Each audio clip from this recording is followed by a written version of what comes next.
السلام علیکم ناظرین، سلامتی ہو آپ پر جہاں بھی آپ ہوں۔ کیلنڈر پر آج تاریخ ہے 28 صفر المظفر، انگریزی تاریخ 26 ستمبر ہے۔ اپنے میزبان راہی حجازی سے عالمی خبریں سنیے۔ کابل کے صدارتی محل میں ترقیاتی منصوبوں کے اعزاز میں حکومتی تقریب کا انعقاد۔ کابل کے صدارتی محل میں طالبان حکومت کی جانب سے ترقیاتی منصوبوں کے اعزاز میں ایک حکومتی تقریب کا اہتمام کیا گیا۔ اس تقریب میں کابینہ کے بعض ارکان، غیر ملکی سفیروں اور میڈیا کے نمائندوں نے شرکت کی اور سرکاری ملازمین اور صحافیوں کو اعزاز سے نوازا گیا۔ اس تقریب میں بہترین کارکردگی دکھانے پر نائب وزیر اعظم ملا عبدالغنی برادر نے وزیر خارجہ ملا امیر خان متقی کو تمغہ برائے حسن کارکردگی سے نوازا۔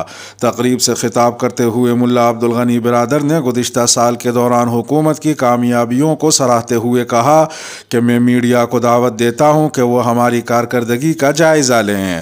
دوسری جانب نائب وزیر اعظم ملا عبدالسلام حنفی نے اپنے خطاب میں کہا کہ ماضی میں غیر ملکی تمام سرکاری تنخواہوں اور اخراجات کا 70% ادا کرتے تھے، مگر آج 8 لاکھ سے زیادہ سرکاری ملازمین کی تمام تنخواہیں اور اخراجات افغانستان کے عوام کے پیسوں اور امارت اسلامیہ کے بجٹ سے ادا کیے جاتے ہیں۔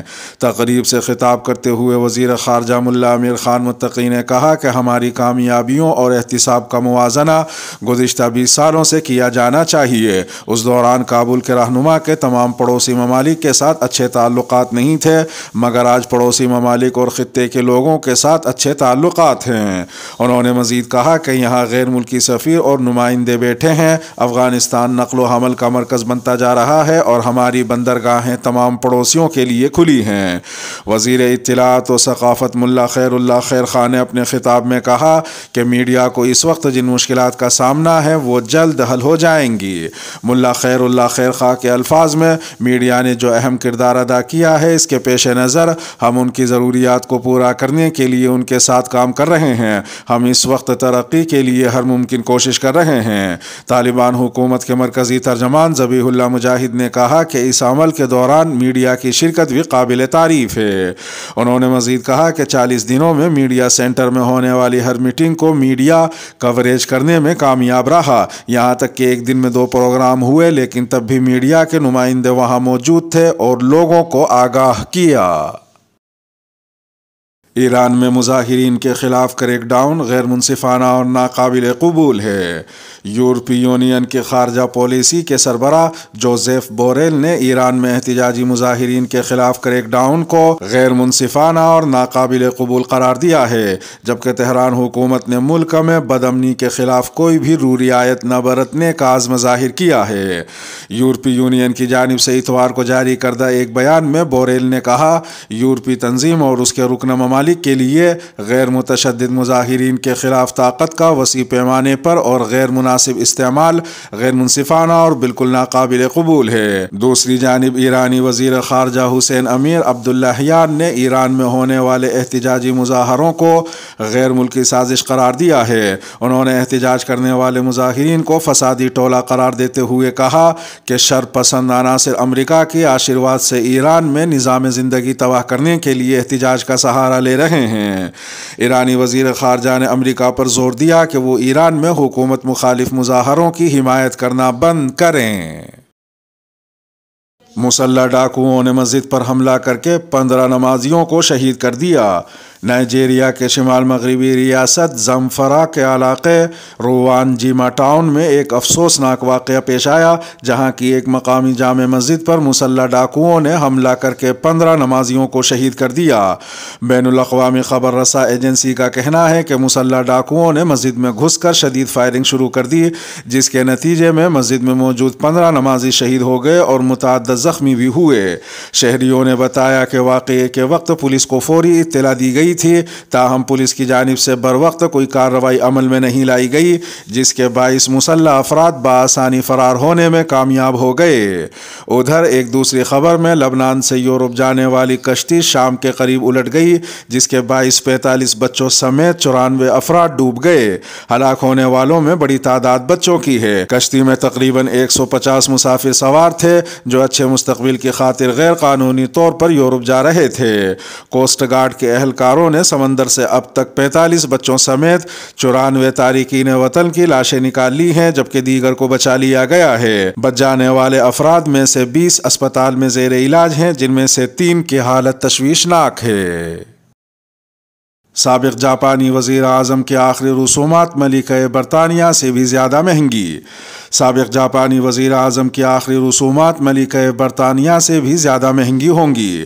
غیر ملکی خبر رساں ایجنسی کے مطابق جاپان کے سابق وزیر اعظم شنزو آبے کی آخری رسومات سرکاری سطح پر 27 ستمبر کو ادا کی جائیں گی، جس میں دنیا بھر سے 6000 افراد شرکت کریں گے۔ سابق جاپانی وزیر اعظم کی آخری رسومات کا خرچہ $3.25 ارب کے قریب ہے، جبکہ برطانوی ملکہ الزبتھ کے آخری رسومات پر $2.25 ارب سے زائد کا خرچہ آیا تھا۔